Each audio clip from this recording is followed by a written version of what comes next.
Well, the long-awaited news for WVU basketball has arrived. The West Virginia Mountaineers have a new basketball coach, the 23rd head coach in the history of WVU basketball is Darian DeVries, former Drake head coach, will now join the Mountaineers to take over a program coming off of the literal worst season in program history and a year that, let's face it, has been all about drama and losing. It's a dark time for the basketball program, but now potential greener pastures ahead. And Darren DeVries, who is a name that we're going to try to pronounce properly on our live reaction show right now as we try to digest this hire and this news here on a Sunday night and hopefully get better at the pronunciation as we move forward covering him. We'll see how our colleagues do. But Mike Oste, Ethan Bach here at WV Sports Now as we are talking West Virginia's new head basketball coach. The report came out. The program confirmed it. It is official. Ren Baker gets his guy as well. This is a man who's been to the NCAA tournament 3 times, certainly recently, to say the very, very least, as they are now on the upswing at Drake with him. We'll see what they do without him. And 70-plus win percentage, 155 victories to this point. He's had success at a difficult place to win and to build a program at the mid-major level. This is not hiring a Hall of Famer, certainly not a Hall of Famer coming home like it was Bob Huggins 15 or so years ago. This is not even John Beilein, who there were some connections, and even though he didn't have a Hall of Fame resume at the time, he might have made sense, and he became a Hall of Fame coach. This is a coach who is on the upswing, who maybe people didn't think initially would be the guy, but ends up being the guy, and Ren Baker gets his guy, and Darren DeVries is the head coach of the Mountaineers. So, Ethan, to jump right in, this is the guy. This is the guy that it felt like was going to be the guy, especially after the last couple days. The tea leaves could be read. We were able to pre-write some things. We were kind of getting confident that he would be the guy. It ends up being Darren DeVries. What are your initial thoughts on this hire before we fully unpack it? What immediately popped in your mind on this hire? Fit? Does it work? Do you like it? All of that. Yeah, I feel like when the coaching carousel really kicked in this month, you had likes of Louisville, Ohio State, Michigan, Oklahoma State, etc., fighting with West Virginia for the best hires. And right. West Virginia kind of got lucky in a way, and they needed luck if they wanted the right hire. I mean, they haven't had much luck in the last year and a half, honestly. They were able to get their choice, essentially, realistically. Like Ohio State hired internally with interim head coach Jake Diebler, now full-time head coach. And then Michigan unexpectedly hiring Dusty May, who seemed like he was going to go to Louisville. Yeah. And DeVries he's a Midwest guy. He would fit in the Big Ten, so you would think that Michigan would be targeting him as a mid-major candidate. So West Virginia had some things go their way, which ultimately had them be able to choose between DeVries and Mark Byington from James Madison. Now, you do get DeVries instead of Byington from James Madison, who many thought was going to be the guy from the jump. Obviously, Ren's been connected to him in the past. There were even rumors about him last summer after the Huggins scandal and West Virginia eventually landing on 1 year of interim of Josh Eilert. And maybe some could argue, okay, if you're comparing these two, DeVries has had such a great streak of success at a mid-major, and JMU and Drake, you could argue which one's a harder job, but maybe the cultural fit going from JMU to West Virginia would make more sense as a jump. So when it really felt like it was between these two because the other coaches have been hired or programs, maybe the top programs a little bit above West Virginia, whether it's current or historic, we put it out there that to be realistic, made their decisions. And as you put it, some of them didn't try to compete with the Mountaineers for the open spots. They either went with their guy, another year of who was an interim at Indiana. Kind of surprising. They didn't try to swing for the fences there. They just stayed the course. Disappointing season, but stayed the course. Ohio State doesn't end up swinging for the fences really either. Michigan does. They get Dusty May. People thought maybe Ohio State, Indiana would be where he would end up. It almost felt like, too, that while Wen Baker and him have always been connected in the past year, that maybe that wouldn't work because he would jump. It would use WVU as a stepping stone. Louisville, you would figure, is a better job than the Mountaineers, whether it's history or even now with the money and the prestige and what's happened there in the past, but maybe not. And then you land on DeVries. So when it became DeVries versus Byington, which one of those do you think was the better fit? Because some thought maybe DeVries the better coach, but not the better fit, but he ends up getting the job. Yeah, I think culturally, Byington's probably the better fit, but yeah, as of showing consistency at each program, I think DeVries has shown that compared to Byington. Byington really hasn't had any bad seasons at Georgia Southern or James Madison, which are hard to win at. But this was the first year where he was really on a national stage, kind of similar to Dusty May last year. If JMU went to the Final Four, he would have been that next mid-major darling, and he'll eventually be that. But I think with DeVries is he was able to just, even though he never really he didn't have a 30-win season like Byington did this past year, but he showed consistency. Right. He was able to get to the tournament 3 times, get a win a couple years ago, and just he hasn't had a season at Drake where he's not won 20 games. So there's consistency there, and plus he had 18 seasons at Creighton under Dana Altman and Greg McDermott, so he has that high major just experience. And then to top it off with how he was able to rebuild Drake after Nico Medved's 1 year there, and then turn it around into a consistent mid-major program that's making the NCAA tournament. I think he's the better fit for what West Virginia needs to hire now as a safe hire compared to Byington, who's had one really good year, but he hasn't shown consistency. Yeah, and you could argue maybe some would say maybe Byington's more of a cultural fit. And Ren Baker did say that would be something that he would look into and would be a factor for him. He doesn't want coaches to jump, dealt with that with the women's program, and then eventually now has Mark Kellogg, who's had success. But you could argue, as you're arguing here, that even if you feel Byington's a better cultural fit because of the areas he's been, maybe in the people in the recruiting base he's been in the part of the country he's been in, maybe actually DeVries is more of a fit for what Ren Baker normally wants in a head coach, has said he'll want in a head coach, and what could lead the program to, not insane to say, maybe crawl into the tournament next year, certainly 2 years from now. We'll get into all of that soon. Certainly bringing his son will help, and we'll certainly get into that as well here, as we do have a lot of people with us here on our live reaction to West Virginia hiring Darren DeVries from Drake, now a member of the West Virginia Mountaineers and the 23rd head coach of an historic program. Let's face it, coming off the worst season in program history, but an historic program nonetheless. We're going to go to some of our chat here. Ethan Buck, Mike Osti. Our full coverage right now also is over there at WV Sports Now, so feel free to read there, and we're going to have a lot more of this moving forward. The official introduction, as we're hearing right now, is Thursday, at some point on Thursday. So I am interested to see how he schedules non-conference games for the next season and how many players he takes from the portal. I hope we can keep some of our guys from this WVU team, that is from BPA 1985, in the chat. Also, Matthew, Tucker DeVries, as we said, get ready to learn WVU basketball, buddy. That's part of this too. I mean, to be honest with you, Ethan, if you're sitting there last night and you're weighing two options, you did say, okay, Byington has a big 30-win season. You could make an argument Dusty May had one big, major, dominant season where they go to a Cinderella Final Four. Yeah, they're a tournament team this year, but get upset.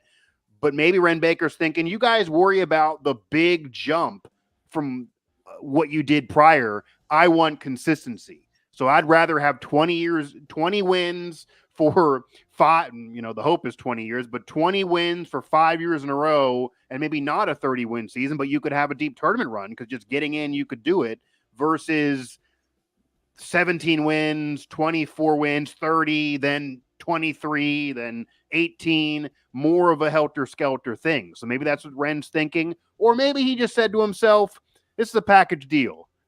I get father and I get 1 year of son, and the Mountaineer fan base doesn't want to wait 2 or 3 years like maybe in past eras. They won in the tournament next year off the worst season in program history. If I want to crawl in next year while we're building things, maybe I need the son. Maybe I need an NBA prospect with the coach. So this will be my tiebreaker scenario, that could have been something too. It's never been easier to build a roster than it is now with the NIL portal. I fully endorse and expect competitive team next year. Curious if he retains any of our staff for recruiting purposes. So, Ethan, I'm going to give you some of these before we get to the staff, and that's part of this too. Obviously, the past staff under Eilert, they're not coming back. They released their statements. You can say what you want about it. We know some of them. They did a great job recruiting, but they're not going to be back, and it makes sense that a new coach is going to want his guys in there. And you wrote a little bit about this. Darren DeVries is somebody that has built up a program that was hard to win at.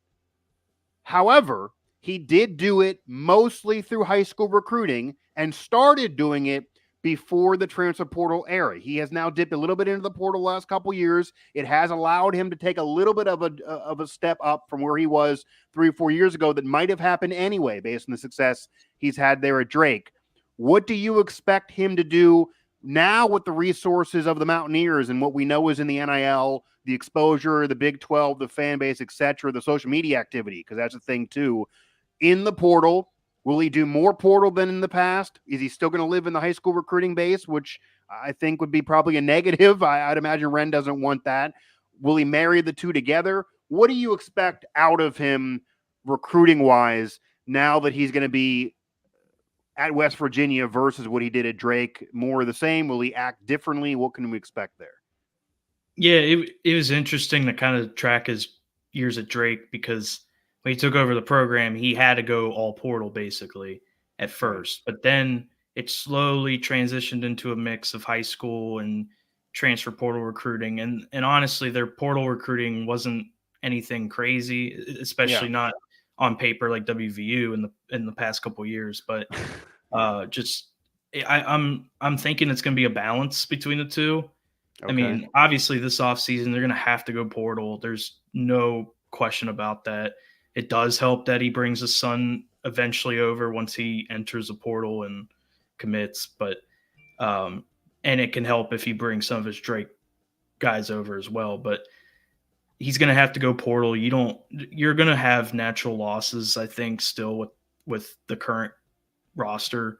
I'm surprised nobody's entered the portal to this point. I think guys were in limbo waiting it out, which is still surprising because like Michigan, Louisville, not Ohio State, but Michigan, Louisville, especially Oklahoma State, they all had multiple portal entries. So for West Virginia not to lose one single player is really impressive. It's very much an odd thing, and I don't know what's going on. I think the wheels will start turning now that there's actually a coach in place, and some are going to leave. Some are going to leave. It's natural. It's not going to be, especially with Tucker figuring to come. Like, does Kirk Grisha like Tucker taking his shots as an NBA prospect? You could argue that this maybe actually could convince them to leave, even if they like the coach. It's all about a fit. So that's true. We haven't seen anybody leave yet. I think a lot of the rosters in a weird spot where they're not good enough to play 30 minutes a game in Big 12 basketball, but they have a spot on the bench that they could be productive. But if they want to play more, they could easily transfer down and play 30 minutes a game in a mid-major conference. I think they did agree. Now go back to Huggins recruiting a lot of these kids. They initially agreed to play under Huggins, some of them as bench players at West Virginia, thinking they could literally go to the Final Four, win a national title. They ended up having to start on a really bad team that is literally arguably the worst team in program history. They might have had fun, but obviously that's not what they initially bought in. Some stayed, and obviously Trey Mitchell and others that were there before decided to go, and that's the end of their college career. So it'll be interesting what decision they make off of that, because you're saying they could play down, they could play down and get more minutes, and maybe that's better for their career. We get it, but they did just previously agree to be at West Virginia prior to the scandals, thinking they might not start. So if they do leave now with more eligibility left, and now a new coach who's permanently in place, who's had success, that would then probably scream to me that they initially agreed to do that just for Huggins.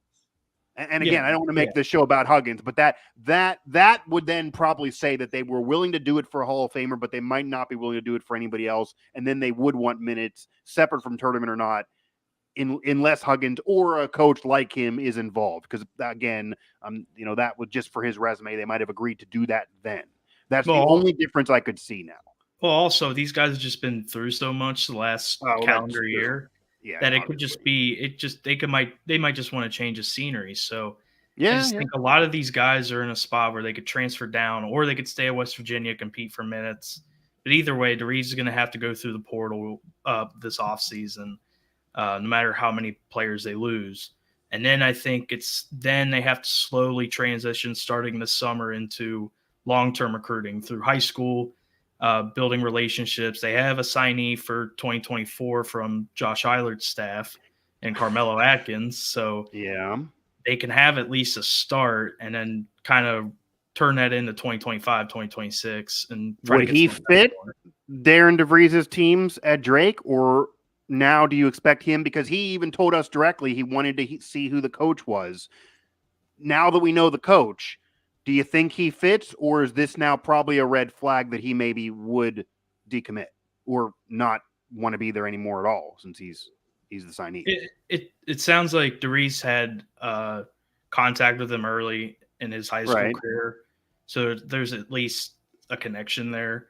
Okay, I think for Melo, it's so late into the recruiting cycle that it would hurt him. You never know what team's gonna be open with the spot, especially with the portal now. So he said he knew he was gonna have to roll the dice with Josh Eilert. He knew when he committed and signed, he knew the staff might not be here this year, and now they're not. So that was one hell of a gamble. Yeah, and it's a hell of a gamble, and I think he's gonna take it. I would be shocked. It's not a bad play. Like I could see if I'm him and I don't know, all these names thrown out there and they didn't get any of them, or they landed on a coach from D3 or Calhoun, for example. Nothing against him, but it wouldn't carry the cachet. Then I could see, okay, I'm a top recruit. They're not acting like they're big time, even though they're a big brand with history. But this, again, is the guy that Ren Baker, it's not a secret. He's been interested in DeVries for a long time. He's been on everyone's board. So nobody in media can really argue, I'm the only one who had this guy. Everyone's been bringing him up no matter where you ranked him. And Byington was another one that was brought up, but it ends up being Darren DeVries. And the track record from Drake, track record recently is a thing too. We're talking this season, the year prior. This isn't like success 5 years ago and we're trying to reboot things, which honestly was, Huggins had a nice run at Kansas State there. They were competitive, but kind of was what that was. And he came back and had success right away. This is different. This is not bringing a Hall of Famer home. This is bringing a young coach in who we're talking the WVU angle on how this will help the WVU program, what this means, the impact for the WVU program. You could also say that for him, this makes sense. Like, who knows if this will be where he'll be forever. And Jay Wright did say on the broadcast that he knows him a little bit. He thinks the cultural fit's there. He thinks he's going to win there. And he does think his personality might be interested in staying at West Virginia for a decade. He does not see him as a guy who's going to jump job to job every year, which I think Ren Baker may have liked as well if he thought the others, like a Dusty May, is going to job jump. I don't think he'd want that. But this feels like the next progression. Drake to WVU, Big 12, see how it goes. And if you go to a Final Four WVU in your first few years like Huggins, then I'm sure Indiana, etc., will call you. But that's a good problem I think West Virginia wants to have at that point, to be honest. So we're going to go a little bit more back into the chat here because we do have a lot of activity here on a live. First live we've done here in a while. And again, WV Sports Now for all of our full written coverage to this point. Do you have any? I guess we'll go through right now because nobody has hit the portal yet. By the time you watch this, you might have had players already decide to leave, but we'll do this here as a live reaction show. We're talking how Darren DeVries and his track record impacts the Mountaineers and this making sense. We just talked a little bit about players haven't yet to jump to the portal and what could happen, and we also will get to Tucker DeVries joining him and the impact of that here in a moment. Kirk Creesha, the players on this roster that maybe could come back that have yet to go to the portal yet, but certainly could jump at any moment. Who do you think, off of somebody who tracks this and covers this, would make sense to leave just on who you're talking to, what you're hearing, how they would fit in now with the Darren DeVries team that is likely going to get a lot of looks for his son Tucker with 1 year left and looking at the NBA. Who do you think stays? Who do you think goes? What would you even recommend on this current roster of players that could come back? Yeah, I mean, we talked about it earlier. I think there's a whole group of Seth Wilson, Josiah Harris, Ofri Neve, Jeremiah Bembry, Pat Sumanek. That's the group of 5 right there that have that decision to make. Do they want to stay here, compete for minutes, or transfer down and get more playing time? Kerr Kriisa's a name where I'm not going to speculate he's going to enter the portal, but it's just, to me, it's natural for just with everything going on. Like, clearly he was close to Bob Huggins. Clearly. And with Huggs, especially potentially coaching next year, depending where he's at, maybe Kerr follows him. I think also could be a job that's beneath Kerr, though. I mean, to be fair, and that's I'm not trying to throw shade at Huggins or Kerr Kriisa, but if Huggins gets a job at a mid-major, which Rick Pitino had to do to get back into things at Iona, if he's, for example, at Iona and that equivalent, does Kerr Kriisa finish out his college career at that level where you're really, you know what I mean? Like that, he would have to really take a ding to do a favor for Huggins. He may do it, but that'll be a conversation. And honestly, knowing Huggins like we do in his resume, Huggins may tell him, look, kid, you're above this. Like, I'm going to correct my career now, but you need to worry about yourself. So that he may go with Huggins. Huggins got to get hired first, of course, but it might be that wherever Huggins gets hired doesn't make sense for him. Yeah. And then maybe he goes back to West Virginia at that point. If Huggins says you're too good for this, maybe he goes back to WVU. I mean, it could be. And I think Kerr actually would fit under DeVries' offense and just their there you style go. of play. I think just with how they run sets and how they have a lot of just people running around. It's not like a standstill motion offense. At the same time, though, it's not one of the fast-paced tempo teams in the country, but it's still okay. But nobody's just standing still on offense in set motion. People are moving around. So I think Kerr would thrive under DeVries' offense. But at the same time, just with how he got WVU, clearly Huggs was a huge part of it. And he stuck around with Josh Eiler. That's the thing with Kerr. He re-entered the portal after Huggs resigned. He did. So people don't remember that.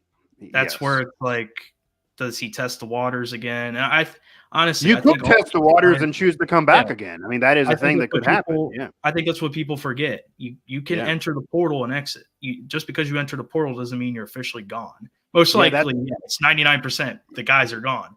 But there's always that 1% chance, like a Kerr Kriisa or Jose Perez. West Virginia experienced 2. What was there, like 4 in the nation, and West Virginia got 2 of them last year, technically. So, like, it can happen, as weird as that is for the Mountaineers. Ethan Bach, Mike Osti here. Our live reaction to the Mountaineers hiring Darren DeVries, the 23rd head coach in the history of the basketball program, taking over a team on the heels of the worst season in program history and tons of drama over the last year, taking over technically for an interim in Josh Eiler, but of course, he'll always be remembered as the guy who took over for Bob Huggins and the legacy that he left, whether you like him or not, a successful tenure, the most successful tenure really in program history for how long of success and sustained success he had, but kind of got stale there in the last 5 years. They did get in the tournament in his final season, but as a high seed, you're crawling in because of analytics, failing to get to 20 wins, which again, Darren DeVries is clipping off 20-win seasons. So Wren also he wouldn't have done this if it wasn't for 2 scandals. They did try to retain Huggins after the first one, but now that they had to move on and we're not going to bring Huggins back, it's clearly looking to get some wins, not just rely on analytics, even though Wren's an analytic guy. They want to try to get in the tournament, solidify themselves there year after year like they should be, get a seed range anywhere from, of course, 1 is the dream, but at least even be in the top 6 seed line. And if you're there, you have a chance to get a deep run outside of a crazy Cinderella story here. You could even do a Clemson thing. Like that could be a reality. But generally speaking, 10 or above, it's a wild Cinderella thing to get to the Final Four, maybe a Sweet 16 for you, but the program wants more than Sweet 16s. There were even some that were kind of tired on Huggins 3 out of 4 Sweet 16 runs. They wanted more than that. So now we'll see what the Darian DeVries era is going to be. More from the chat here. And Ethan, you touched on this a little bit, but Owen Jared wants to know what actually is, and it's a fair question now. I'm sure not everyone follows Drake basketball. What actually is Darian DeVries' coaching style? What does he bring to the table? What type of team will Mountaineer fans be watching? And it does sound like, for better or worse, an entertaining team, and a more entertaining team than what we've been watching the last year or so. But does that work in the Big 12? Will he have to change? Is that system going to translate? What kind of players maybe is he going to look for based on his style? Things like that. Yeah, so we'll talk positives and negatives, because I feel like when a coach is hired, everybody hits the positives of the hire. His DeVries style, they played so well in transition. They're not like I said, they're not necessarily the fastest team in the country. They're about middle of the pack, 150th in the country in tempo, but they take a lot of efficient shots. You're going to see a lot of smart shots. I think it's going to be a lot of threes, layups. If it's a mid-range shot, it's going to be wide open. I don't think it's going to be contested fadeaways from 15 feet out. And then on the defensive side, he plays 99% man-to-man. It's going to be like Hugs, where it's a lot of man. You're not going to see much zone at all. And I think it's interesting. Here's the negative for me with the way Rem Baker emphasized defense. It made it sound like he was trying to get a Tony Bennett type elite, right? Which would not be entertaining, but did win. Yeah, he made it sound like I don't care how we play as long as we win. Well, but in reality, then AD would probably feel that way, though. Honestly, yeah, he should. But just DeVries probably he's not the greatest defensive coach that they pulled from, but his offense is very efficient. Like it's top, it's 99 percentile in efficiency. The transition is up there as well. It's not elite, but it's very good. So I think you're going to see a fun offense, but at the same time, I think you could see defensive struggles.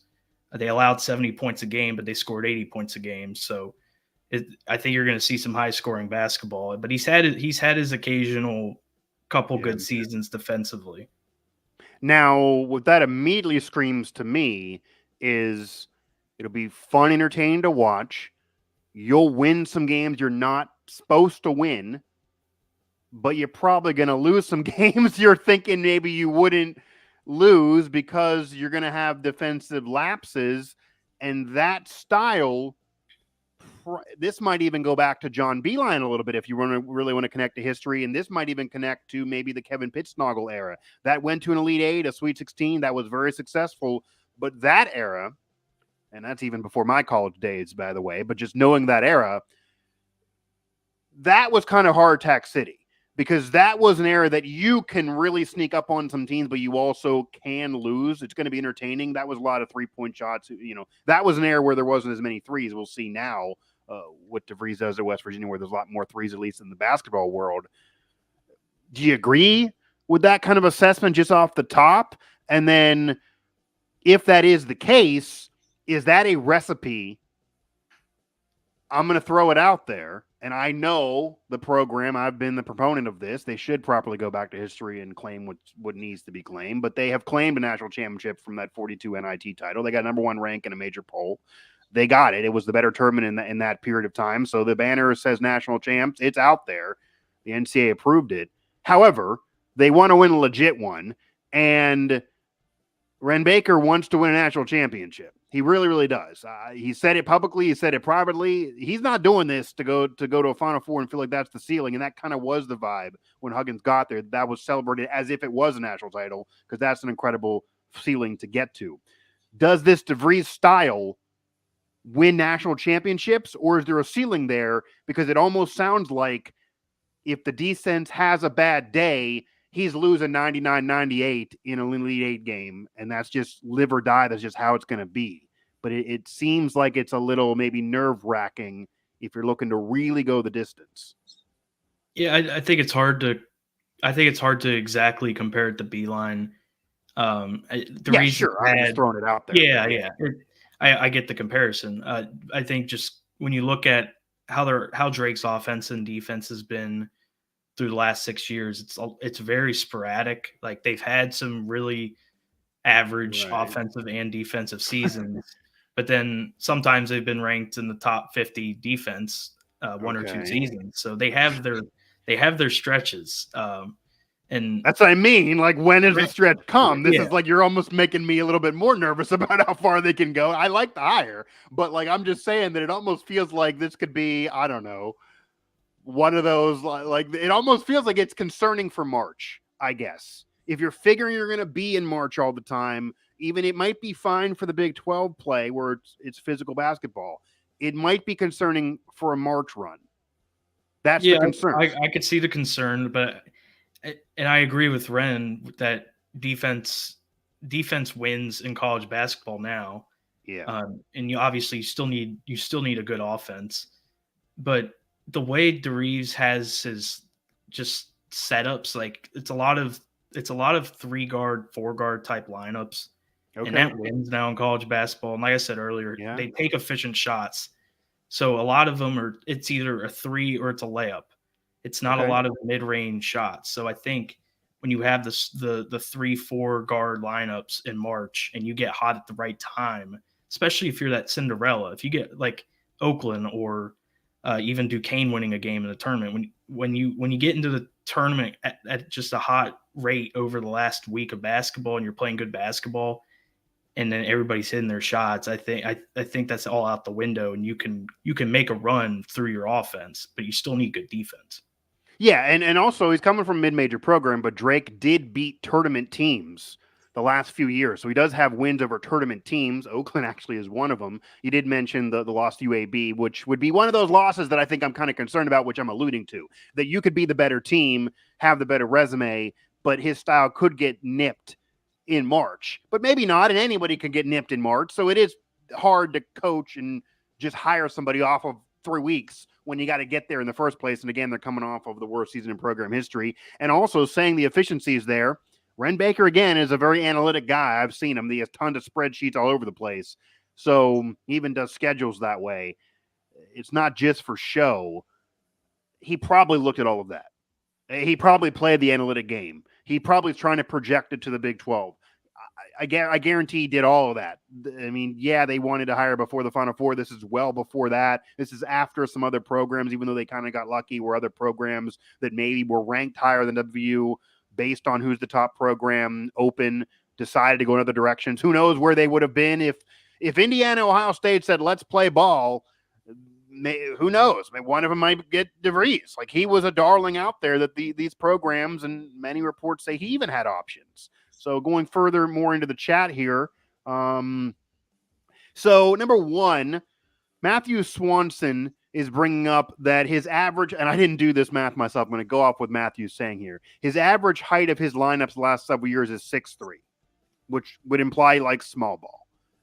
You need small ball in a way because this is an offensive era. You need guard play to win. Teams without guard play are not going to go far in March. And this is a little different than even years ago where I was in Pittsburgh covering tournament games. 3 overtime games are not even getting into 100 points. So you don't have the winner getting there. So defense is still part of this, but there were some teams part of the Huggins slide those last 5 years that didn't have enough rebounding.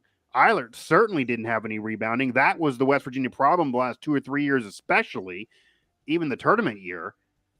It sounds like that could be a problem again if he brings the same style, especially now to the major conference level in the Big 12. So I like the hire, I like the fit, but if you want to go a negative direction again, to be fair here, is there a concern of the size he's going to bring? If there can be enough rebounding there to at least get a high enough seed in the Big 12 before you get to the tournament where then it's more guard play. Is that accurate for you for many of the games you watched of him coaching Drake?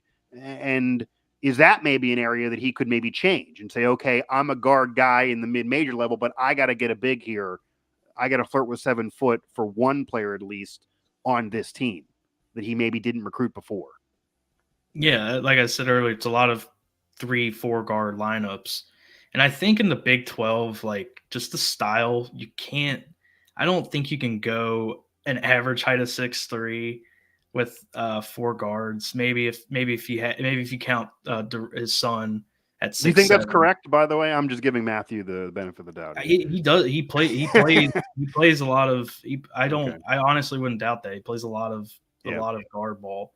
But I think in Big 12 basketball you need physicality.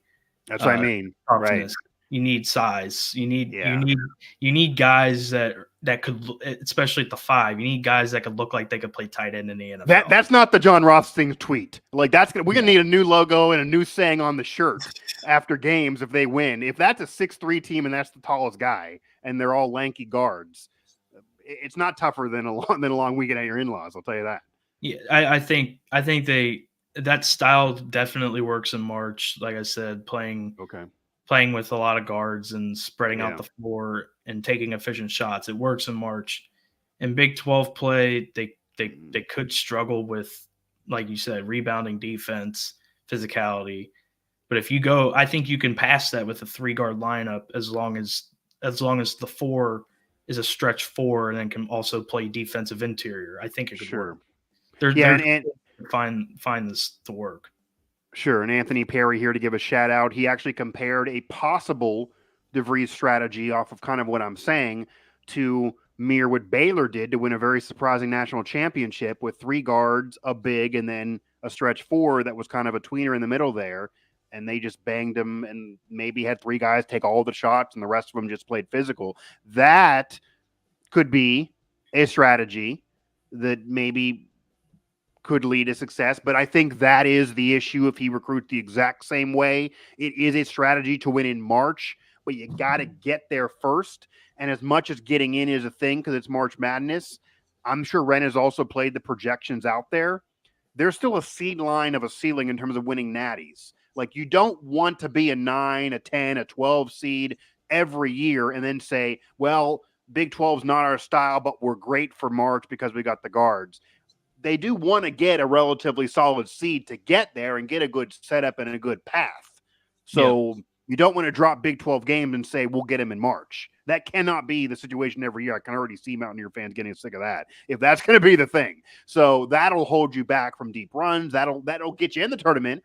But 3 tournament appearances in 4 or 5 years is fantastic at Drake. 3 tournament appearances in 5 years, good at West Virginia, not bad, probably wouldn't get fired depending on how far they go in the tournaments.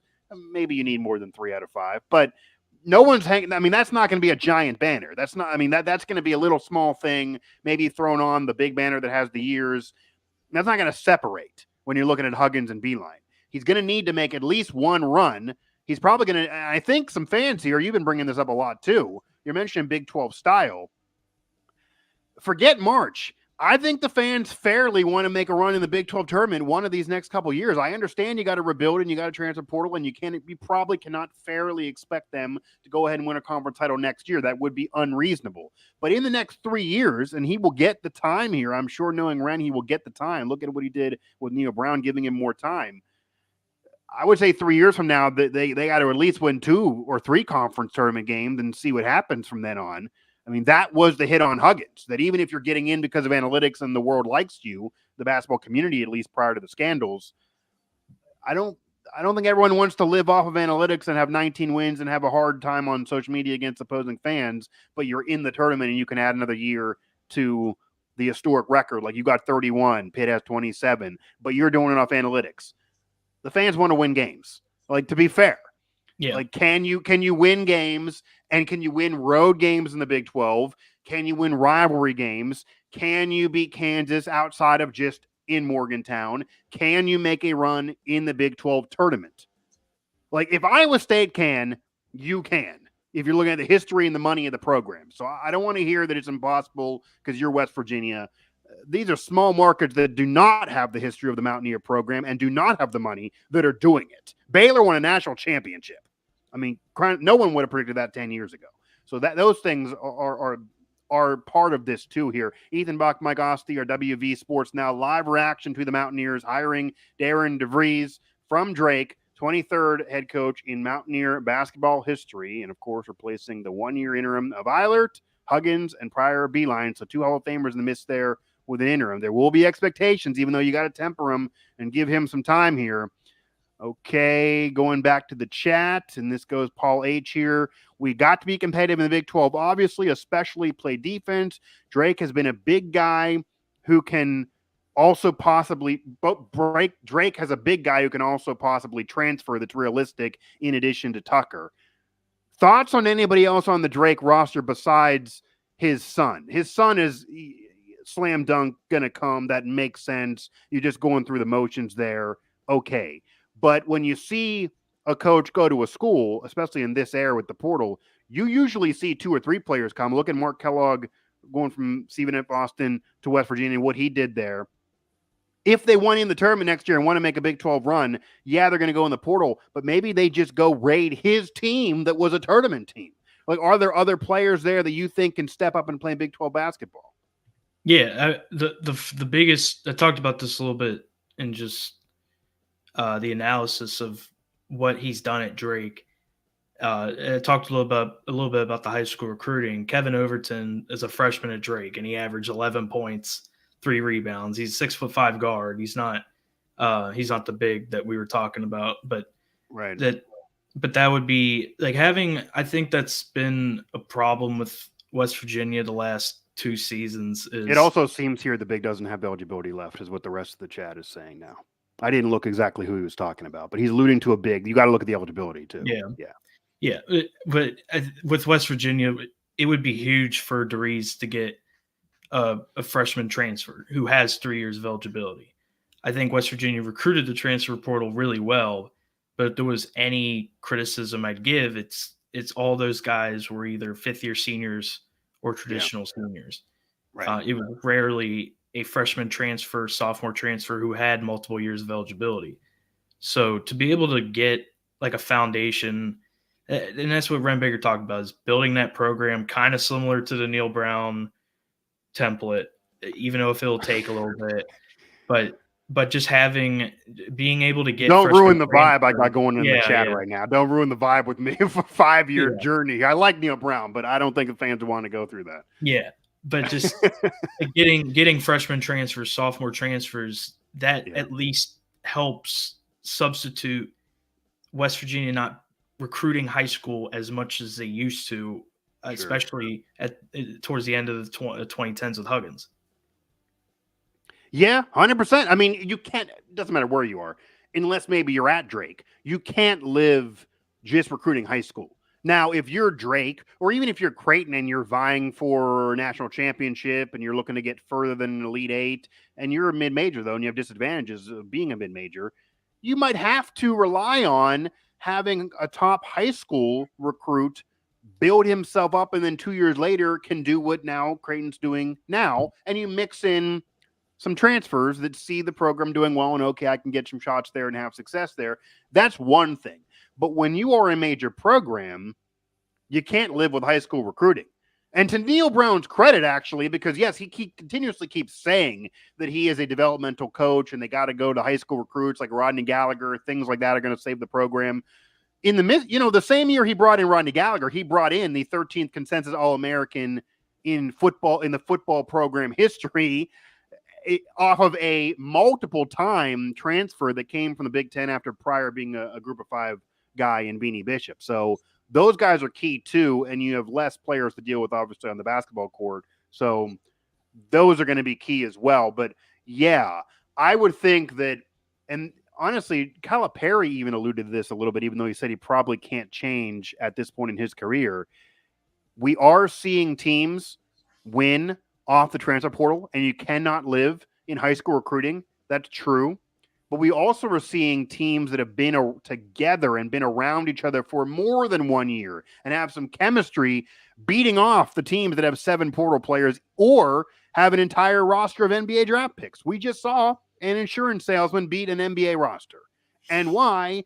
Now, he was an ad off a transfer, but everybody else, Townsend and company at Oakland, they had played together for 3-4 years and had a gelling chemistry that he then fit right in. Whereas Coach Cal, it's different every year. You know, Trey Mitchell came aboard, but he wasn't there the year before. So the entire roster hadn't played together prior. That did get West Virginia in the tournament again when, let's be honest, Huggins was facing pressure to get back there and basically threw darts at the wall and said, chemistry might not work. Maybe this doesn't win a natty, but I got to get in this tournament. So if it's all fifth-year seniors, we'll get in the tournament. And that's what happened a couple years ago. But to go far in the tournament or to do that forever, he already was older at that point. It wasn't like Huggins was going to coach for 20 years. DeVries at his age could be there for 10 plus years. You can't do all 1 year of eligibility, the whole starting five, even into the bench, 6-7 players, all 1 year left only. I mean, and let's also be honest, let's try to look into their, to be fair, let's try to look in their situations. I love helping kids. Ethan, I'm sure you do too. I don't think it's best for business to bring in 3 guys that are controversially fighting the NCAA and you know about it. I mean, look, is that good? Like you took L's all across the board. Maybe you won the battle situation, but it didn't matter at that point. Like you took the suspension from Cretia. Arizona didn't have to face the suspension. Jose Perez never played a damn game for you. Battle you kind of won, but your season was over at that point and he missed games because you're fighting. You don't need to do all that. If you're trying to win a championship, this isn't, are you winning a political election or are you trying to win a championship? Because maybe you did some history, but it didn't help you on the court here. Kevin Overton is a solid freshman. That's a name. That's a player that Anthony's thrown out there to possibly bring in. Yeah, I think they do need to bring in younger players. They need one. That would be how the program really seriously can contend for another Final Four national title, is if they can land, like you're saying, a portal addition, not a high school recruit, but a portal addition who has at least 1 year of college basketball experience, but at least 2 or 3 years left of eligibility for whatever reason. They get that kid, that then could open up the floodgates to more than just the Eric Stevensons of the world. Yeah, I think you were right on about with Kentucky and Cal. They don't know, especially after the one and done era ended. They've been in this weird spot of they're still trying to go one and done with certain freshmen, but then they're trying to fill out the rest of the roster with like fifth-year grad transfers. As he was saying that, I actually turned to my colleague and was like, this is actually the oldest Kentucky team they've had in 15 years. So if he's saying they always do it very, very young, this was an older Kentucky team, even though they had some NBA players there. But that's not even enough, really. Yeah, I think you have to look at teams like UConn for an example, or even the Baylor team mentioned a couple years ago that won the national championship. Getting transfers is fine, obviously, and getting grad transfers is fine. Vets win in college basketball now. It's not the one and done era anymore. Veterans win in college basketball, but UConn, for an example, is fit the system perfectly with Dan Hurley. You get transfers that have multiple years, and then you keep that core together. So those guys are playing 2 to 3 years with each other. Multiple years. And you're not retooling the roster every off offseason. Right. Even though the players West Virginia brought in were really talented. They beat some of the best teams in the country for Jesse Edwards, Raekwon Bauer. Yeah. But I think it's just hard. I think it's just hard and draining for a coaching staff to do that every single spring and summer. Yeah, because even if you didn't have the scandals and Huggins was coach and he still was coach, you'd be doing the same thing in the portal right now. Even if it was Huggins who just had a tournament year, for example, and you had no scandals, you would lose eligibility of most of those players. Kirk Cretia you'd be talking to, and probably he'd be a slam dunk comeback if it's for Huggins. But outside of that, it would be we're dipping in, the roster. And doing that every year, I think a lot of Mountaineer fans would have loved to see the team a couple years ago that got in the tournament, that got them winning again with Eric Stevens. Eric Stevenson even said himself he wishes he was there more and he had more eligibility. I mean, the guy's playing for West Virginia. He's throwing out first pitches. He's in Morgantown all the freaking time, even though he's pursuing the NBA. He wishes he had more time there. But I think the fans wish they could see that team again. Because that team, what was a 10 seed, and they lost to a Maryland in a similar program. They got, they were in the game for a while and then kind of got blown out at the end.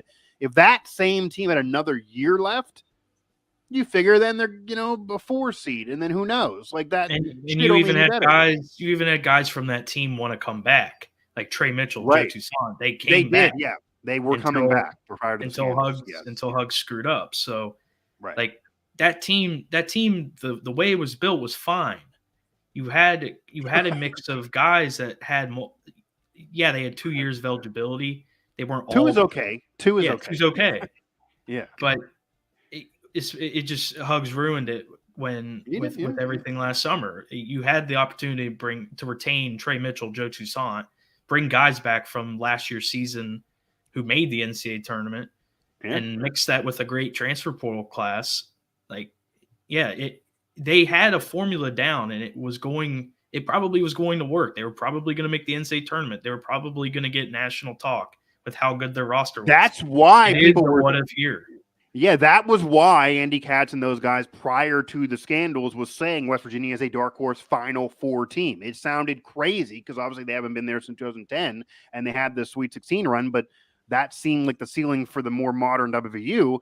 But it was because of what you're saying. It was sprinkling a couple legit transfers that they were beating out blue bloods for with a team that was just in the tournament.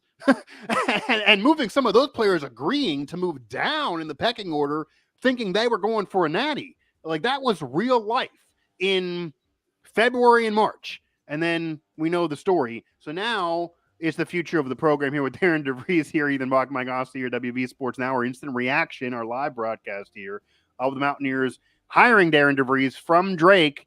And he was Wren's guy. He is Wren's guy. And it's not Byington. It's not any of the other names. It's not Dusty May, but that probably was never realistic. It's not Andy Kennedy. It's not Calhoun. It's Darren DeVries. This is a young up-and-coming coach that's had success, that's won a lot of games. It's not about someone from West Virginia. It's about a coach who's winning and is hungry and fits this job. And this is the next progression in his career. And if he takes them on a Final Four run and then leaves in 6 years for a blue blood, I don't think the fan base is going to be too mad because that is the life of sports these days. It is big business, but you want to have the success while he's there. And it also feels like at least a few years of a journey that he's willing to stay there for if you look at the contract and all of that and what Wren said. So we will see more chat activity here. Okay. Yeah, this is fair to bring up here, and this is BPA again. But again, I will admit, this goes back to what Ethan and I are talking about seed-wise, winning enough in the Big 12, being in the Big 12, which is why he's taking this job versus being at a mid-major. And yeah, you can have Cinderella stories of Oakland, etc. It's very, very hard, even FAU going as far as they did. It's very, very hard as a mid-major. So BPA brings up, is it style? What is the reason that Darren DeVries has been consistently in the NCAA tournament, but has not been able to win a tournament game and has actually been upset to this point with a mid-major? Why is that? Is that a concern? Well, I think depending on who you ask, he does have an NCAA tournament win. If you want to count it, during the COVID or during the bubble tournament, they won the play-in game, which usually would have been in Dayton. If you want to count that, you can count it. But I see the point. Was that when they officially count? Because they officially started counting those as NCAA tournament victories. Like Pitt actually counted one 2 years ago, but wasn't that like 3 years ago when they officially started counting those? Yeah, it was around then. I'm not sure if Drake actually has that counted as. Because I don't think like Andy Katz would say he doesn't have one yet if he actually had one from the play-in, so it probably doesn't count. But I see the point. I see the point. I mean, he played Miami, Florida last year, who made the Final Four. Right. I mean, this year he played a Washington State team, which they had way less talent. Kyle Smith did a hell of a job there this season. They had no business making the NCAA tournament. Any coach that wins at Washington State deserves to have a really good job because it's impossible to win there. Yeah. So, I thought Drake if they got past Washington State, which they had the chance to win that game. Like, going down the stretch, they could have closed the game out. Sure. I thought potentially they could be a 10-2 upset and beat Iowa State and go to the Sweet 16. Did you do it on your bracket? I didn't look at your bracket yet. I did have Drake over Iowa State. I thought the style of play. I thought Iowa State sometimes they look great at times, but then other times they play down. I considered it too. Actually, I don't think I did it though. It worked out for West Virginia. If Drake made the Sweet 16, we'd still be sitting here without a coach. So, but I think Drake's played good teams in the NCAA tournament, and they're not expected to win. they have favorable seeds. Like they're getting 10 seeds, 11 seeds. So yeah, those are seeds that you can make a Cinderella run with. I guess it is concerning that his style hasn't been able to actually win a round of 64 game, but Right. We're not talking about getting to a Sweet 16, like winning 1 in 5 years. Like if he doesn't win, if he gets it, that's why I said before, if he's getting in the tournament year after year with West Virginia, but not winning a tournament game, I mean, that's like the end of Huggins that people were kind of sick of, even though they might have loved Hugs before the scandals. I don't think that's what Ren wants. I don't think that's what the fan base wants. And I do think that if it's 5 years from now and Aaron DeVries has not won an NCAA tournament game, Ren could fire him. Like, I don't think Ren's playing around here. Like, this is different than when they hired Beeline. I think Ren has a sense of urgency, even though he understands you got to rebuild. So it also may require Darren DeVries to change up some things. And I think this goes back to what seed you get. As you mentioned, if you are Drake and you are a 10 seed, that's probably the ceiling. He's usually a 10, 11, 12, 13 at the worst.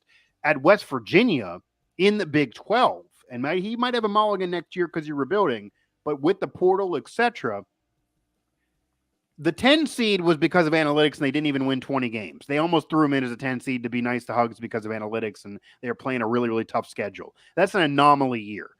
You got to figure to get in, you got to get 20 wins. And if you're West Virginia to have a chance based on where you're going to be seed-wise, you really got to figure like a 7 seed is a bad seeding for a program like WVU. Like you don't want to be in as a 7. You want better than that. Michigan, Tom Izzo just said, we're sick of being 9s. We got to get better seeds in order to get another Final Four run. The seed is a thing. I mean, yeah, you can be FAU, etc. I know, Kevin Ollie won national title. I was in UConn a 9 seed that year. It can happen. People are going to throw those things out at me as to come back off of this. But realistically, you want to have a good seed. So maybe he'll be in a better seed situation if he can get it done in the regular season at WVU than he would have at Drake. I mean, people always say the West Virginia program doesn't get the benefit of that ever on the football side. They do on the basketball side. Again, that's how they got in the tournament 2 years ago. They are treated as a historic program on the basketball side. So they get favorable situations. It's just, can you take advantage and actually be that? Yeah, is part of it too. Yeah, and I think we've talked about Big 12 physicality, but I think DeVries also is going to have a similar style to a TJ Otzelberger at Iowa State, kind of that Midwest play style, this is the first time DeVries has ever left the Midwest. He was at Creighton since the beginning of the millennium. Well, so. I'll ask you that actually to transition here because somebody brought this up earlier. I was going to get to it anyway. Now it's a different era, so maybe it's not a big deal. We mentioned Byington would have been an easier cultural fit, recruiting fit because he's already recruiting the area and usually takes players that West Virginia doesn't get or doesn't want to go down to JMU and to that level. DeVries is looking at the whole other side of the country, so he's not looking at any similar player that a JMU would be looking at when you're a mid-major. Is that an issue recruiting-wise? Is that overblown in this era? Well, the fact that he's not even known, he may never have met these kids. He may not have went to the high school gym. He's not a cultural guy in this region. From D.C. to Pittsburgh to Ohio, obviously West Virginia. Like, is that an issue at all for you? I think it's a little overblown in today's era. I think where West Virginia's recruiting base is, it's in such a unique spot where like they could target all these different regions. They've recruited all over the place. You could go Ohio, you could go Pittsburgh, you could go in-state, you could go New Jersey, New York area, you could go DMV. Like they have so many different close. Go Philly, more go Philly than they've ever been. Yeah. There's so many different regions and hotspots near them. And I don't think they're too far away from the Midwest, honestly. He's out of the Midwest, but if you want to consider there's Ohio, people who think Pittsburgh is the Midwest, if you want to have that whole debate, by the way. That's a whole thing out there. So yeah, maybe. Yeah. So I think it's a little overblown. I do think I do think there could be a just adjusting kind of period of really figuring out. I honestly think a lot of coaches when they first started West Virginia and I mean Ren Baker's talked about it as AD, over time they learn, like, wow, this is the fan base really, really cares here. Like, I think even when they're hired, they underrate that. They Yeah, don't really. I think Neil Brown has 100%. I think that's the example. I think Neil Brown even admitted this. I 100% think I think he underestimated the fan base when he got hired, thinking, okay, historic program, they haven't really won a national title, they've done everything else. They'll be happy if I get bowls. And then he's like, wow, no, there is a bar here. They are not. And so fair or unfair, I think he did underestimate the situation and how global the fan base is. You could argue it's a top 15, top 10 fan base in terms of how many fans exist around the world. And there's no pro teams. Like, Yeah. Neil Brown, Hugs, obviously recently, they've been on this pedestal where they're the guys that represent the state. This is the faces of the state, especially when you look at athletics. So I think it can be definitely overwhelming for somebody like Darren DeVries, who hasn't been familiar at all with West Virginia basketball. I think he can underestimate that, and it could be an overwhelming thing of, wow, I didn't realize I'm this important to the state. So right. I mean, Ren's talked about that. I'd imagine. Yeah. I'd imagine they had some talks. Yeah. That's just another thing. It's just another thing I think DeVries and his staff are just going to take a little bit of time getting used to, especially just overall with the recruiting, just in general. But that's just another aspect I think they could take some time really getting to know what they got themselves into job-wise. And Ren Baker has literally said this when he talked to us about what he looks for in coaches, and this is across the board of all programs, are you somebody that has a personality that can handle being the head coach of a program at West Virginia? Because you are the face, not even really just sports. You're the face of the state, whether that's for better or worse. That's the situation. There's not a pro team. Yeah, they're close to Pittsburgh, but those are Pittsburgh teams. They're not in your state. There is a difference of the fan base. Let's face it, they would even agree. Southern West Virginia versus Northern West Virginia. There's an entire section that are close to Pittsburgh that are probably a similar vibe to Pittsburgh. There's a whole section that are totally opposite of anyone you would meet from Pittsburgh. And all of those people know you, care about you, are fans of the program. And if you drive anywhere within 5 hours, they will stop you and tell you what they think of you, for better or worse. So can you handle that? You could absolutely argue there's more pressure of being the head coach of West Virginia, of any of the West Virginia teams, than if you are a head coach of a Cincinnati or a Pitt or a city school, because there is a state school in there too. The head coach at Penn State and Ohio State is facing much more of that than Pitt and Cincinnati. And I'm not trying to throw darts at those programs. That's just the reality. The head coach at West, there's not even a separate major. There's Marshall, but they're a group of 5. You're the only power job, basketball or football, in the state. Yep. Those states have other power jobs there. You're trying to argue that your rival is another power who's 70 miles away from you, but they're in another state. You're the guy in your state. So that you got to be able to really, really handle that. I do think Neil Brown underestimated, and I do think Darren DeVries and Neil Brown need to get together, because I think Neil Brown is a resource that I would call him pretty quick and like, how did you handle this? What did you do wrong? And what advice could you give me? The only concern I will say, Ethan, is Neil Brown, which is why he was viewed as a slam dunk hire. People forget, everyone loved that hire, from rivals to WVU fans to national media, local media. That was well praised in 2019. And that was because even though he's not a West Virginia guy, he was a cultural fit from Kentucky, and he knew the region. He had recruited the region. A lot of these people knew him already.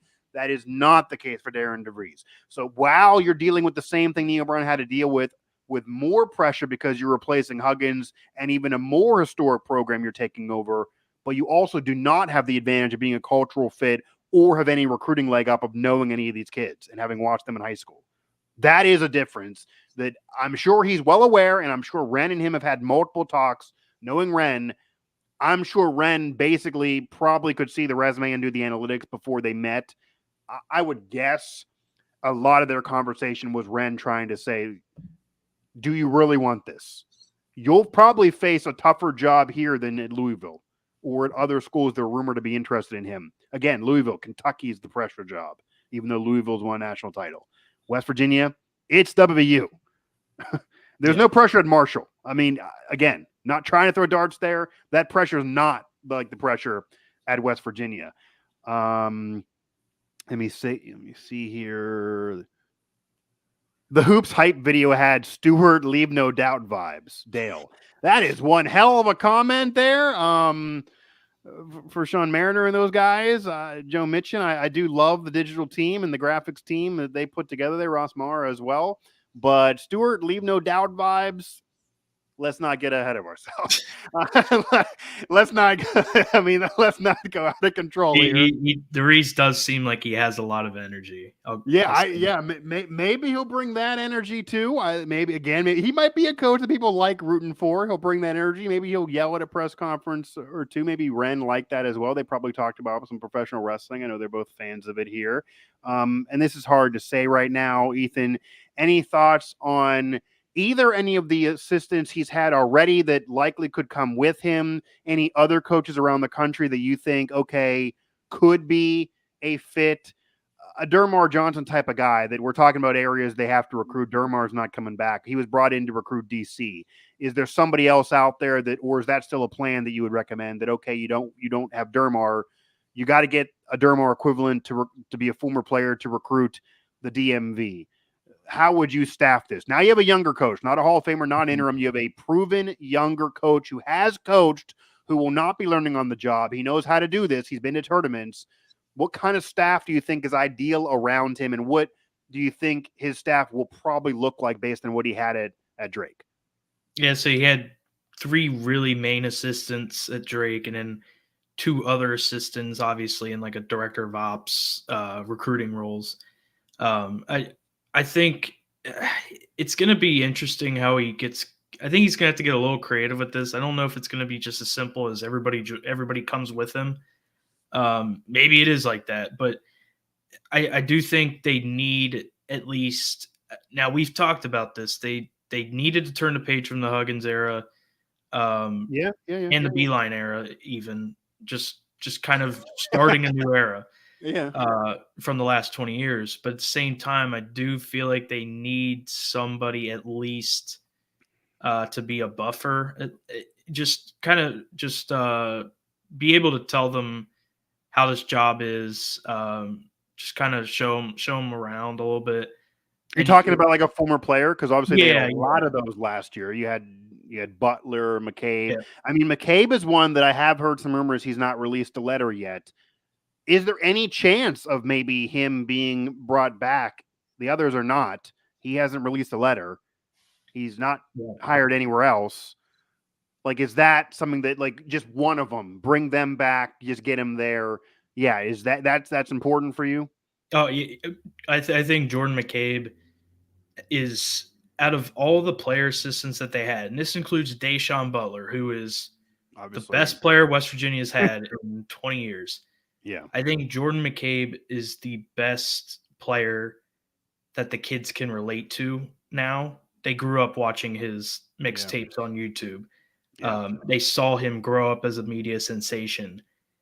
McCabe is the one that the kids know the most. Like, out of DeMar Johnson, Deshaun Butler, Alex Ruoff, who are all great players. Yeah, Dermar was drafted in the NBA in 2002, like way long time ago. Those kids did not watch him play. Yeah, but they saw McCabe grow up on YouTube, on social media.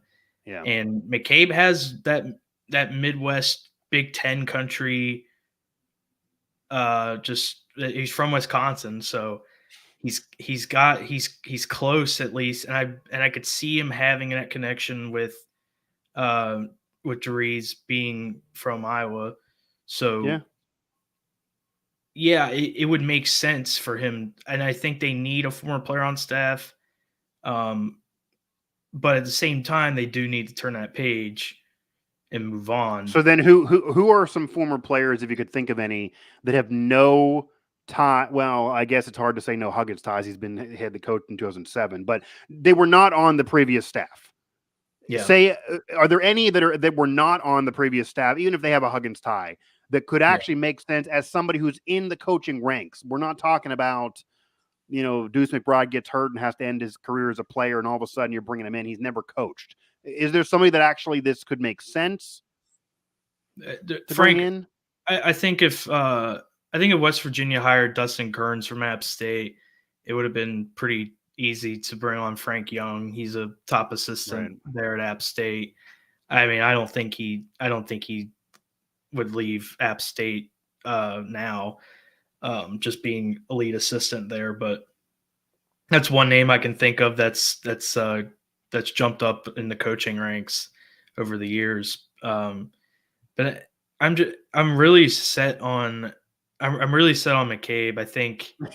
Yeah, I mean, the stain isn't that much there. He hasn't been there that long. Honestly. He hasn't been there. He's young. Like, he's got a lot to learn still, but the kids can relate to him. He was able to get Carmelo Atkins to commit. Yeah. Like, he has that connection with guys. And then when he can learn the ropes of really how to develop kids, really how to recruit 12 months of the year, then it could kick in. So it's going to be interesting to see what DeVries does. He could bring most of his Drake staff with him, or he can mix a little bit with some former players from WVU. Or somebody brought up James Long, by the way, who obviously the best Virginia fans know, and that he has actually been coaching. A lot of these kids do know him well. He would obviously come with recommendations. It would be a major step up for him, but maybe not as an assistant. Maybe it could make sense as a low-level assistant. It's not like you're giving him the head coach job. Yeah, James Long's doing a great job in his high school at North Carolina. Just won the state title this year. Right. So he's doing a good job coaching. Would he want to do it? I mean, honestly, would he want to do that as a – yeah. Yeah, the assistant support staff positioning is going to get interesting just based off of just everybody that's been here for so long. Yeah, it's pretty clear a lot of these guys are gone, if not all of them. So DeVries could definitely get creative. He could reach out to guys that he's known in the college game for a long time. He could reach out to guys under the Dan Altman, Greg McDermott tree. Obviously, his guys at Drake. So he can do a lot here. Yeah. And I would also imagine if you look again to how the football program has been kind of molded, even since Ren Baker got there. Since Ren Baker got there, they're hiring a director of football ops with NFL experience.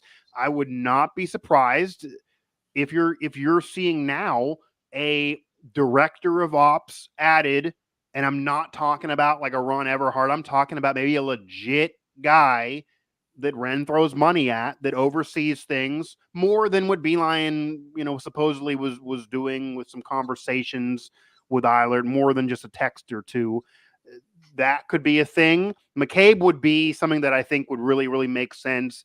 If he's not brought back, it would then just scream that they are just done with the Huggins tree, which would be unfortunate. And I think another program will scoop him up and he'll be somewhere, and McCabe's going to be fine. But I think if he was offered to stay, he probably would be fine to work for DeVries, even though he had a relationship with Eilert, of course. And I do think, and I don't mean this as a slight to Eilert at all, because he had a rough hand, did an admirable job, was a classy guy, and they might have won a few more games with Huggins, but that team probably wasn't going anywhere anyway. He admitted he was learning on the job, which was the problem, because the entire assistant staff was built to learn under a Hall of Famer, not under a coach who's learning on the job that had also never been a head coach before either. McCabe might become a better assistant immediately in just 1 year or a month, learning under a guy who's older, but not we're not talking 50 years older, and he can maybe relate to, he might become more friends with the DeVries, closer in age to Eilert and him, and DeVries has the coaching experience. DeVries is not going to learn on the job. He knows how to do this. Ren wouldn't have hired him if he didn't. And if there's a question that McCabe has, instead of Eilert saying, well, I'll let you know in a week when I figure it out, he knows the answer right away. Like that, it can make McCabe's job easier. Yeah. So, yeah, I mean, and by the way, for Brody, Jay already released his letter, and no, to answer that about Jake Hunt. So like he is or Coons, he is not coming back. But yeah, Butler and Dermar Johnson, those maybe Butler, I guess, could. I mean, Dermar Johnson's not coming back. It's unlikely. I think McCabe's the one because he doesn't really have a stain on him. He's so young, and he can certainly still be molded there. Ethan Bach, Mike Osti here as we're talking. A lot of reaction to Darren DeVries being hired by the Mountaineers. And as we close up shop, I've teased this a little bit, and we also talked about this already, but I forgot to bring it up again, so we're going to do it now. Tucker DeVries is the first player added. Let's face it, official or not, he's the first player added. He's coming with his father. He only has 1 year left, I believe, but he's an NBA prospect for many, which means he's getting shots. This may mean that they lose other players like Acretia, but obviously Darren DeVries doesn't care. That's his son. He's coming. So that's a player that's going to be there. What kind of impact can he have? What do you know of him as a player? When people say, Jay Wright said this, he's an NBA guy. Jay Wright also said the comment that kid only was at a mid-major because of his dad, and he should have been at a power program last year, if not the year before. Do you agree with that assessment? And if that's true, you hear all of that, and I'll admit, not only myself as a journalist, but I would say even the casual fan probably would have light bulbs go off and say, if Jay Wright is true in everything he's saying, that is a kid that can get you in the tournament. Like that can bring other recruits in, and that kid can score 20 a game and get you in the tournament and certainly swing 4 or 5 games they lost last year by himself. Is that the case?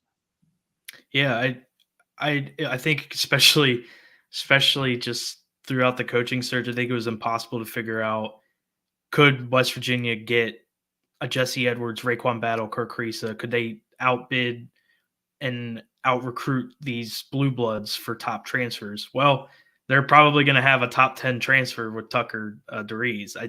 He's a back-to-back Missouri Valley Conference Player of the Year. He averaged 21 points a season. So, and unfortunately for West Virginia, he only has 1 year because he wasn't grandfathered in with the COVID year kids. But great player. It's a lot of he's gonna have the ball in his hands a lot. It's kind of like that.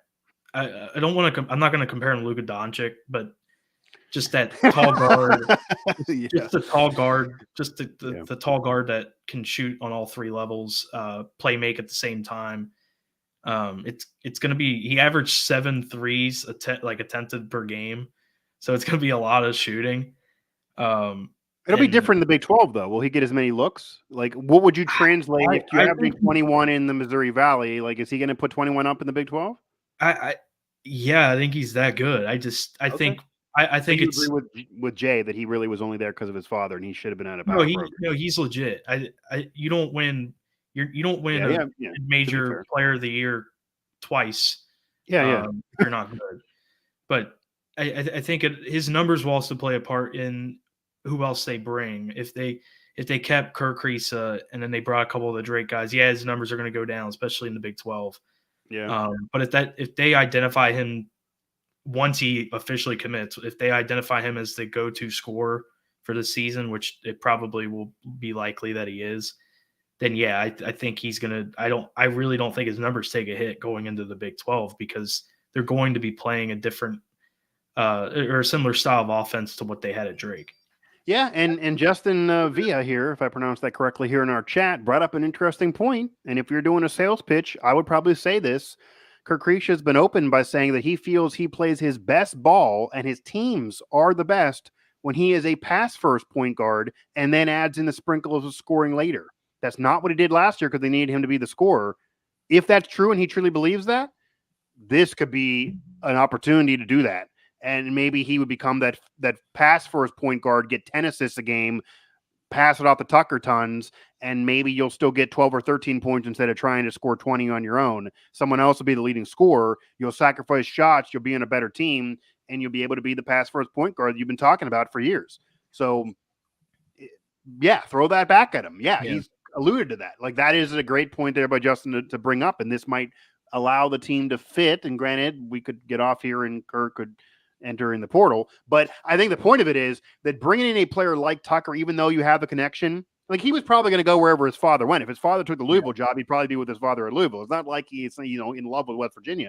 But WVU is getting this 2-for-1 special here for a coupon here for 1 year, even though only 1 year of him.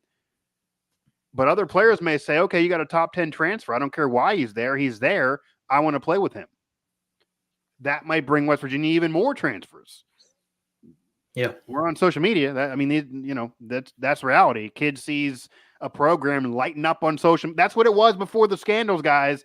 The program was lighting up on social media with commits every day with top transfers. It made the other ones very excited and want to join, and they pulled the trigger on commitments prior to when they really were going to originally do it, and then it got blown up because of the scandals. That could happen now. You could see someone commit tomorrow, or by Thursday, once he gets there, by having Tucker on board. One big part about West Virginia's transfer portal recruiting last 2 years is there's always been somebody just being that connection guy, like Emmett Matthews with Eric Stevenson a couple years ago. They also knew Joe Toussaint, Trey Mitchell, so that flowered into that. And then last season, Jose Perez, who ironically never played for West Virginia, helped recruit all of those transfers. He hosted all of those visits. He built relationships with Kirk Creesa, Jesse Edwards, Raekwon Battle, Akuka Cook. He played academy ball with. So that's a huge thing in the transfer portal world. Is it's not just connections with coaches. It's not just, oh, this coach contacted me. It's connections with players as well. And a lot of these guys almost more importantly. A lot of these guys have played AAU ball together. They've played in the same conference together. They've played in the same state together. They've ran workouts together in the same gym. So a lot of this has to do with connections. So, you could definitely see more guys. Maybe not specifically from Drake. I think there will be a couple other Drake kids that follow along. But you can't live there. This is Big 12 basketball, right? You can't pluck the whole Drake roster. But I do think there could be guys in that area that transfer from other schools that could follow pursuit if they know DeVries, specifically Tucker. Yeah, and let's be real. We saw this with Toussaint going to Texas Tech. Maybe DeVries even looks to players on the Iowa State roster that just had tons of success. Might say, okay, yeah, you did it big for 1 year, but come to a more historic program with me. You didn't want to go down. You like me, but you didn't want to go down the mid-major because you wanted to play Big 12 ball in Iowa. Cool. I'm in West Virginia now, and I already know you. You turned me down when I was at a mid-major to play with a better conference. I'm in the Big 12. Like, come with me, and we could go further. Tucker's not with me. He's with me. So, like that, yeah, it's all about connections. And arguably, if you have a Hall of Fame coach, there are going to be, Eric Stevenson said this, there are going to be players that do not even need anyone to text them, get a DM. Like, they don't care a tunnel vision. I will play for Hall of Famer. I don't care who else is there. Eric Stevenson said he was coming for Huggins. Didn't matter. Before he loved West Virginia, he didn't even know about it. He was coming for Huggins. Yeah, West Virginia's not going to have that anymore. DeVries doesn't carry, you're not in the Basketball Hall of Fame, doesn't carry the cachet of Huggins. There are going to be people around the country that don't know who he is, even though he's had success. But if you start getting players, and if he gets his son into the NBA, and just look at the reaction too, Ethan, from Drake fans, they almost seem like they knew the coach was going to eventually leave for a bigger job. They knew. Mm-hmm. They almost seem like the timing of this hurts them more to lose Tucker. Like, I literally am seeing some of them saying when he's in the NBA, this is going to suck that they're going to say from West Virginia instead of from Drake. He was with us for so long. Like, they're going to lose that of him. It's almost like they're hurt more from losing that of him, that if they could just run out his eligibility and then lose Darren DeVries, that would have been fine with them. So to see that tells you the player West Virginia is getting. I mean, there were even some that dropped and he's coming, but there were some that even dropped the comment of like, maybe he won't come because he just wants to get tons of points and maybe it's better for his career to not come, but he is coming. So yeah, that's a major impact guy right away. Ethan Bach, Mike Ost here. As we close up shop, I will throw it back because there's still a lot of you in the chat. If you have anything else to say here, whether it's a question or a comment, I'll probably read it. Outside of that, Ethan, Anything we haven't touched on in terms of reaction, in terms of impact, in terms of style of play, recruiting, coaching staff, Tucker DeVries, anything else here we didn't get to? We're obviously going to have tons more coverage as we go, and the introduction presser appears to be on Thursday. I'm pretty sure we hit everything. I just think overall I think West Virginia fans should be excited. This is the first time really in over 20 years that it's been a legit search. Yeah. Like Bob Huggins had that West Virginia connection. Right. This is the first mid-major up-and-coming guy they've had since Beeline. So yeah, I think West Virginia fans should be excited. This is probably the first time for a lot of West Virginia fans that have experienced this basketball coaching search. So it's a new era. We'll see how it goes. I think West Virginia made the right hire if you're going for consistency. And DeVries made the tournament 3 times with the program it's hard to win at. He doesn't have a round of 64 win, but that comes with time. Just seeing I can already see the wheels in motion that you're already like, that's going to be the annoying comment that I'm going to get back on everything I say. Oh yeah. But yeah, there's certain things that people see. I think people kind of invest too much on the NCAA tournament success. It's important. Yeah. But like Dusty May getting the Michigan job and being in talks with Ohio State, Louisville, like he doesn't. I really don't think he gets that if he doesn't make the Final Four last year. So it's important in some ways, but it does not matter to West Virginia if DeVries didn't win an NCAA tournament round of 64 game once. So he's here now. He's gotten them to the tournament 3 times. He has a great record.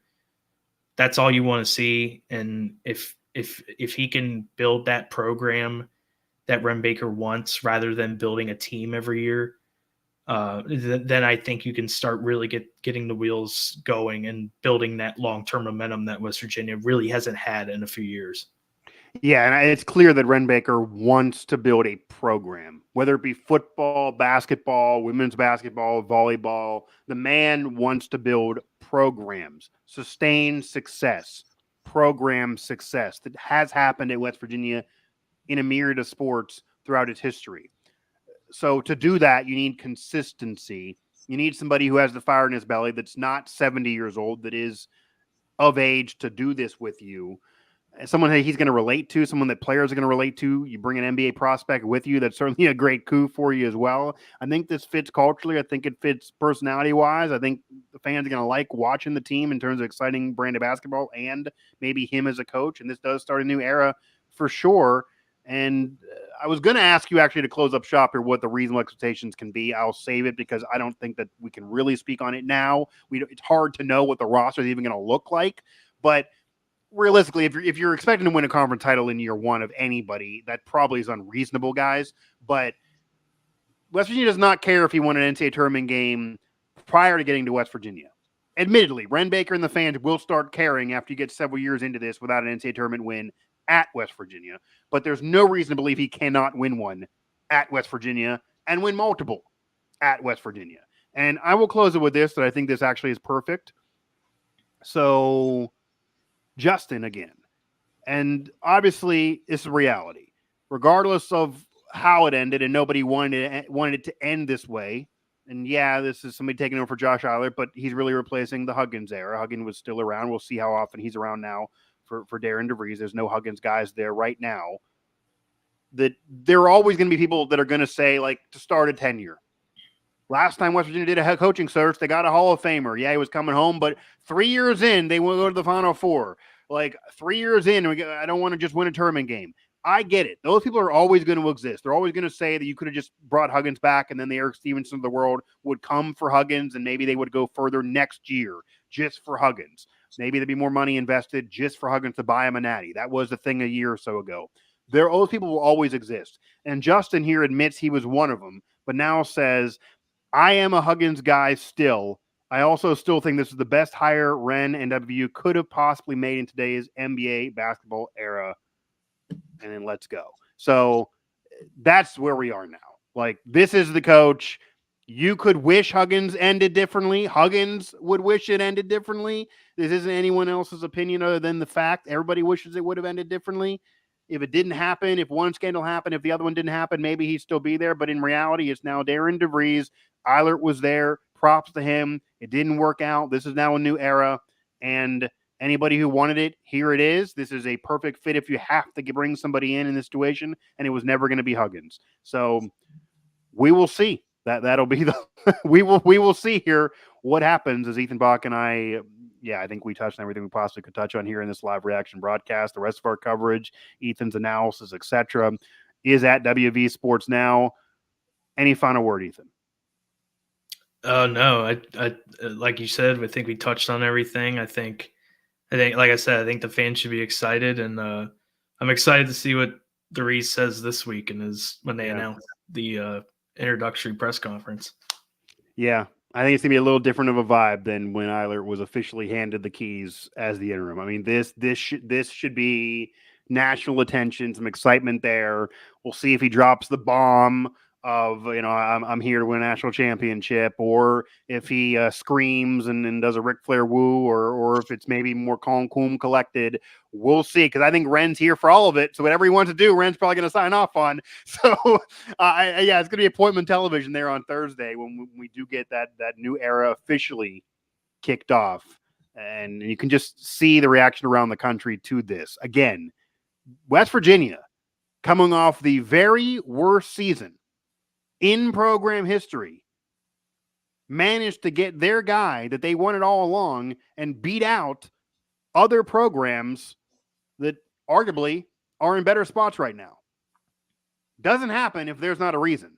So maybe people saying that there's still reason for optimism for this program actually know what they're talking about, even though admittedly it's been really, really bad this past year. And there's always room to be the Iowa States of the world, to be the Baylors of the world, to be the program of the world that comes out of nowhere. That can happen as well when you have an NBA prospect. So Ethan Bach, Mike Ost here. That'll do it for this live reaction broadcast of Darian DeVries, now hired by the Mountaineers, the 23rd head coach in the history of the WVU basketball program. He will replace interim Josh Eilert and the tenure of Bob Huggins. Now take over the Mountaineers coming off the worst season, but where will the future go for the Mountaineers? That'll be the question that everyone's waiting to find out about.